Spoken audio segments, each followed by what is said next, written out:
나는 안철수 후보는 상당히 문제가 많은 분이라고 나는 사실은 보지만 네.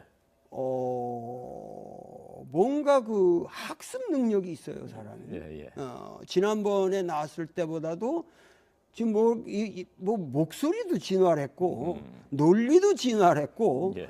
그 모든 태도의 여유라든가 모든 게 그렇게, 그러니까 사실은 어떤 의미에서 요번 그 최순실 게이트라고 하는 이 사건이 궁극적으로 본다면 사실은 문재인을 도와준 거 없어요, 별로. 어차피 문재인은 사실은 가장 유력한 후보였다고. 사실은 요번 이 게이트가 가장 도와준 사람은 안철수 같아요. 그 문제가 있는 것 같다고 하셨던 거에서 선생님이 생각하시는 그 안철수의 문제는 원래 있었던 문제는 어떤 걸 말씀하시는 겁니까? 원래 그 사람은 새 정치를 하겠다. 네. 그런데 여태까지 새 정치가 무엇인가에 대한 비전을 명료하게 제시한 적이 없습니다. 우리가 그냥 안철수라는 인간, 뭐 백신을 만들었고 뭐 했고 노블리스 오브레주도 있고 뭐 하면서 교수도 했고 뭐 이러면서 여태까지 어떻게 서바이브 했다 이거지. 최근에는 조금 뭐 이렇게 아이디어를 내는 것 같지만은 새 정치가 무엇이냐? 그러면 그 지금 와서도 만약에 그 박지원 같은 분이 뒤에서 전부 합종 연행만 생각하고 그렇게 하면서 적당히 이렇게 해결해가지고 간다 그러면은 그건 아주 구정치에 머무르는 것이고, 그러니까 진실로 그 새 정치가 무엇인지 자기 논리가 있으면 그 논리를 명료하게 모든 분야에 있어서 국민들에게 인식시키는 그러한 새로운 정치인다운 자세가 필요하다. 이거죠. 네. 마지막으로 그럼 이번 대선에 대해서 총평, 선생님이 보시는 전망하고 뭐 구도들 얘기하고 있지 않습니까?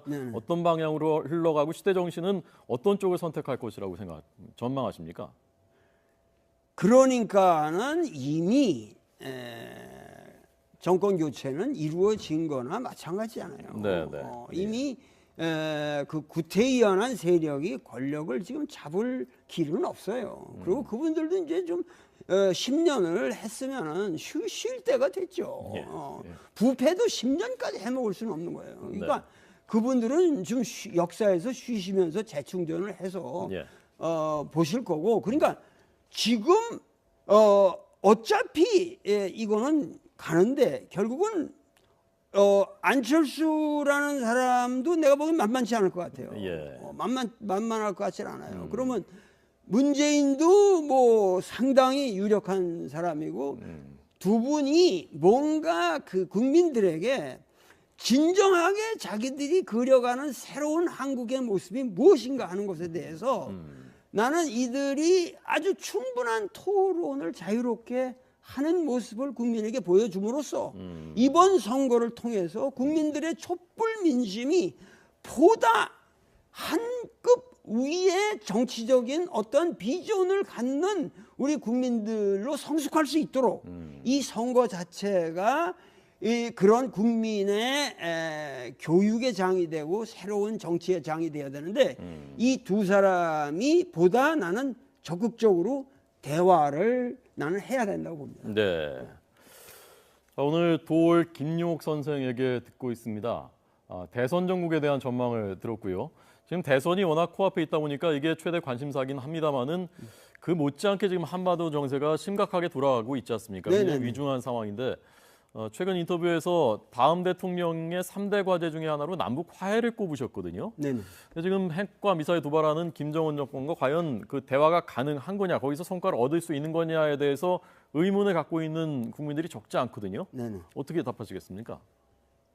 어떠한 경우에도 우리 문제는 남북 화해가 없이는 아무것도 풀리질 않습니다. 본질적인 문제가 해결이 안 됩니다. 언제나 결국 우리가 한 집안에서 내가 형하고 계속 싸우고 있다면 우리 집은 패망할 집안이지, 그게 밖에서 볼 적에 뭐 쉽게 조작도 가능하고 이간질도 가능하고 그렇게 되기 때문에 경제든지 군사든지 정치든지 외교든지 모든 문제에 있어서 남북 문제가 해결되지 않으면 근본적인 해결은 없는데 네. 여태까지 우리나라의 모든 해방 후의 모든 보수 세력들이 국민들을 기만해 왔단 말이에요. 왜냐하면 이 북한이 있어야만 자기들의 보수 정치라고 하는 것이 그 입지가 서기 때문에. 네. 그런데 어떠한 경우에도 내가 말하는 것은 남북 화해라는 말을 쓰지 난 남북 통일이라는 말을 안 쓰고 있거든요.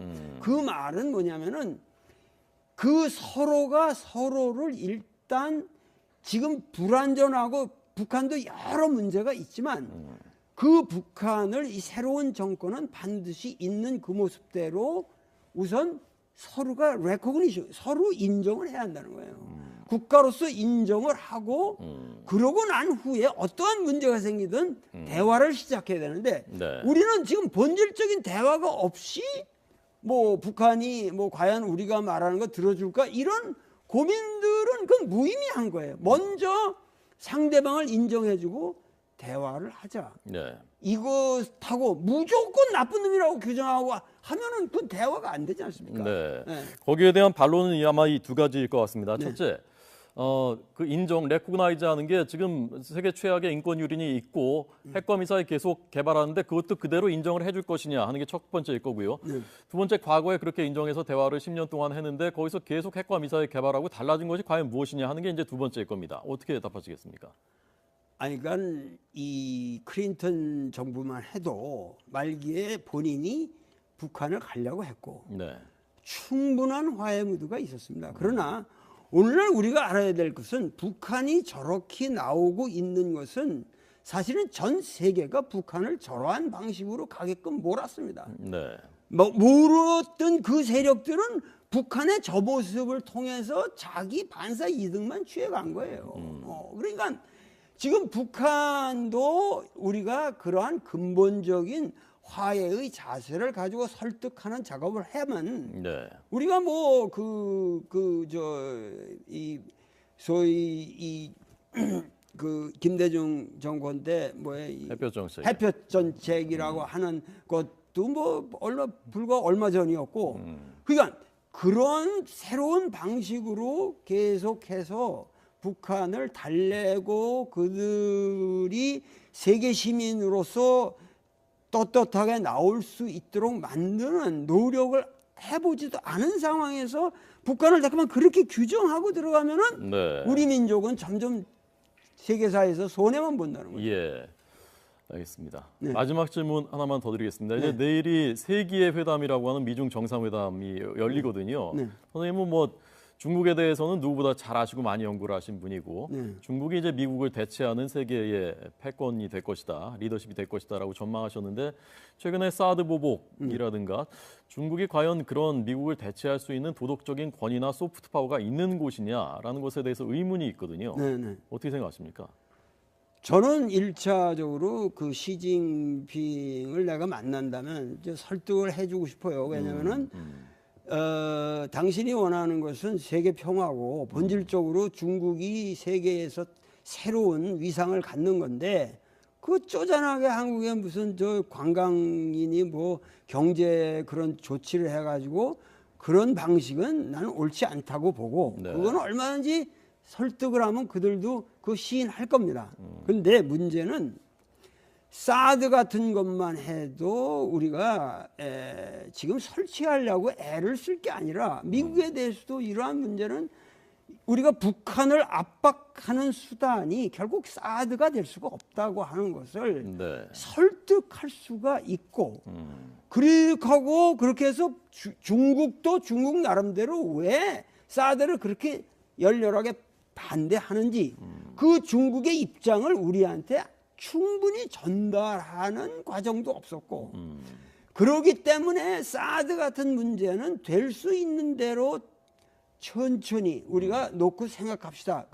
미국에게 우리가 이거 해서는 안 된다 이렇게 말하는 게 아니라 네, 네. 이것은 여러 정세를 봐가면서 당신들도 대꾸만 이 중국과 좋은 관계를 유지해야 될 텐데 중국을 이런 방식으로 대적적으로 사드 때문에 휘몰아 간다면 오히려 중국은 북한을 도울 수 있는 명분이 되고 그럼 우리가 말려는 북한 압박이라는 거 이루어질 수가 없어요. 사실 사드 설치 우는 때문에 사실 덕을 보고 있는 건 이제 북한뿐이에요. 네. 그러니까 지금 이러한 남북 문제, 이 중국 문제라는 게 많은 분들이 북한을 압박하기 위해서 얘기를 하고 있지만 사실 압박하는 효율적 수단이라고 하는 것은 오히려 사드 같은 걸 배치 안 하는 것이에요. 네. 알겠습니다. 오늘 김용욱 선생에게 들었고요. 다음에는 이제 2022년 대선 때 나오지 마시고 그 전에도 또 좀 나오셔서 여러 고견들 들려주시기 바랍니다. 건강하시고요.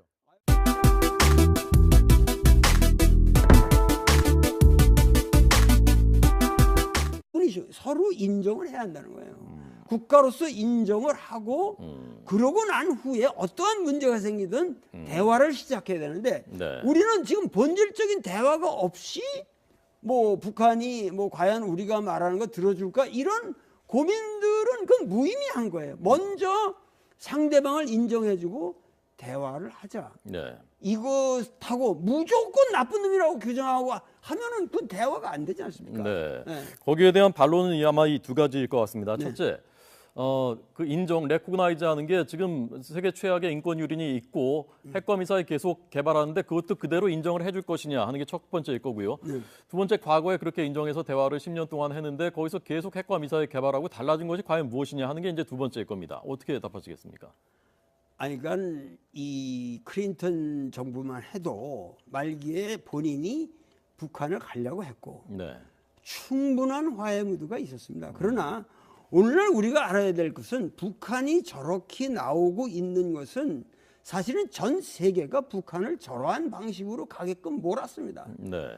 몰았던 그 세력들은 북한의 저 모습을 통해서 자기 반사 이득만 취해간 거예요. 그러니까 지금 북한도 우리가 그러한 근본적인 화해의 자세를 가지고 설득하는 작업을 하면 네. 우리가 뭐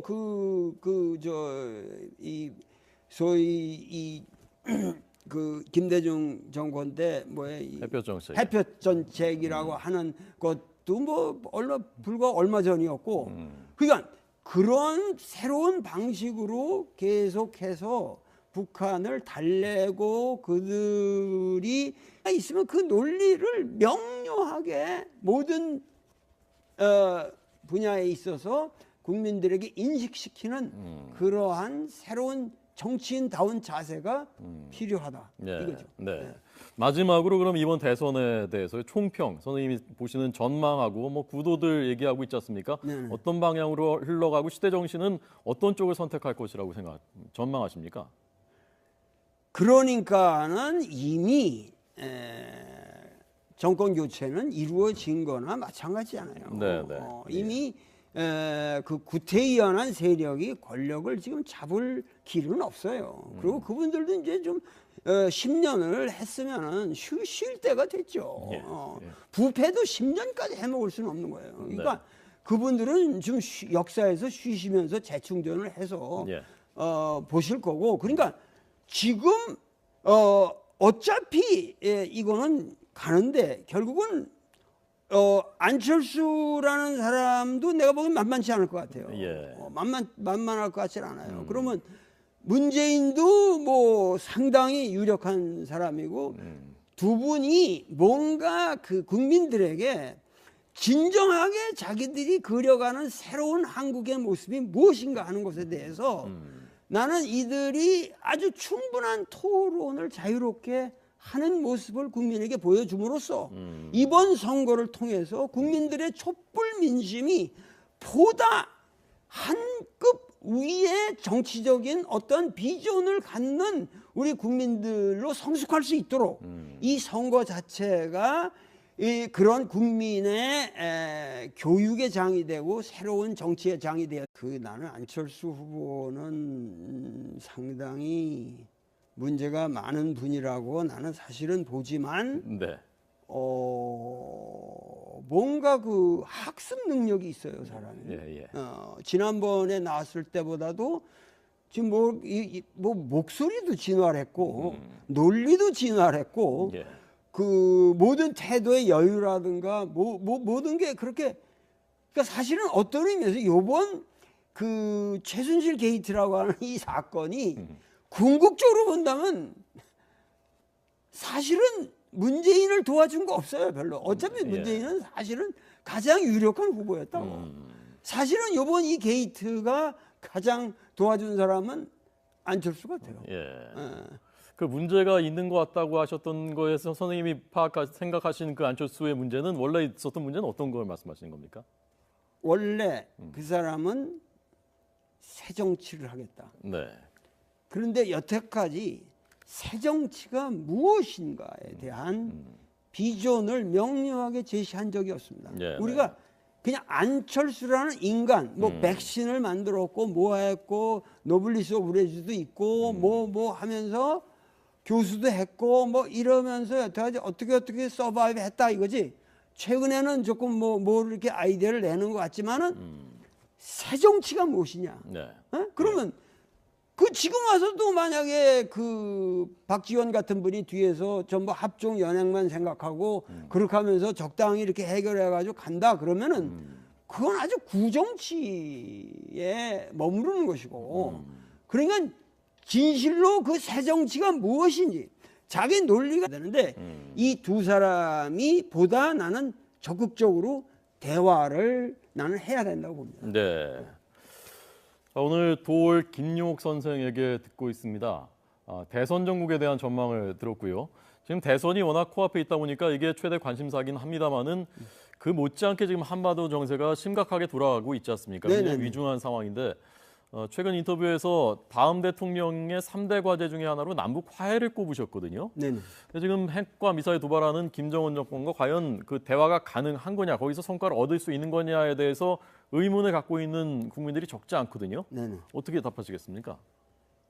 어떠한 경우에도 우리 문제는 남북 화해가 없이는 아무것도 풀리질 않습니다. 본질적인 문제가 해결이 안 됩니다. 언제나 결국 우리가 한 집안에서 내가 형하고 계속 싸우고 있다면 우리 집은 패망할 집안이지 그게 밖에서 볼 적에 뭐 쉽게 조작도 가능하고 이간질도 가능하고 그렇게 되기 때문에 경제든지 군사든지 정치든지 외교든지 모든 문제에 있어서 남북 문제가 해결되지 않으면 근본적인 해결은 없는데 여태까지 우리나라의 모든 해방 후의 모든 보수 세력들이 국민들을 기만해 왔단 말이에요. 왜냐하면 이 북한이 있어야만 자기들의 보수 정치라고 하는 것이 그 입지가 서기 때문에 그런데 어떠한 경우에도 내가 말하는 것은 남북 화해라는 말을 쓰지 난 남북 통일이라는 말을 안 쓰고 있거든요.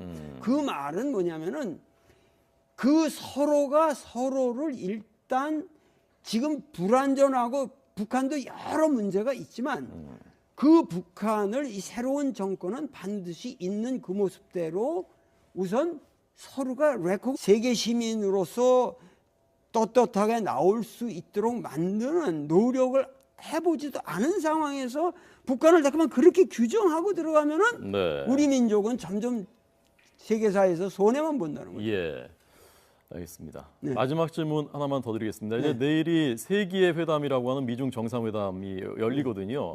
선생님은 뭐 중국에 대해서는 누구보다 잘 아시고 많이 연구를 하신 분이고 중국이 이제 미국을 대체하는 세계의 패권이 될 것이다, 리더십이 될 것이다라고 전망하셨는데 최근에 사드 보복이라든가 중국이 과연 그런 미국을 대체할 수 있는 도덕적인 권위나 소프트 파워가 있는 곳이냐라는 것에 대해서 의문이 있거든요.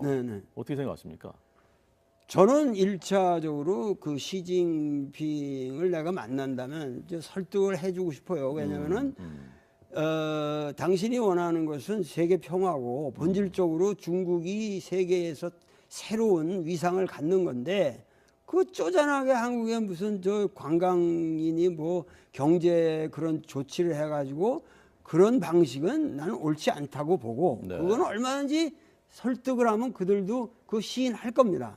근데 문제는 사드 같은 것만 해도 우리가 지금 설치하려고 애를 쓸 게 아니라 미국에 대해서도 이러한 문제는 우리가 북한을 압박하는 수단이 결국 사드가 될 수가 없다고 하는 것을 설득할 수가 있고 그렇게 해서 중국도 중국 나름대로 왜 사드를 그렇게 열렬하게 반대하는지 그 중국의 입장을 우리한테 충분히 전달하는 과정도 없었고 그러기 때문에 사드 같은 문제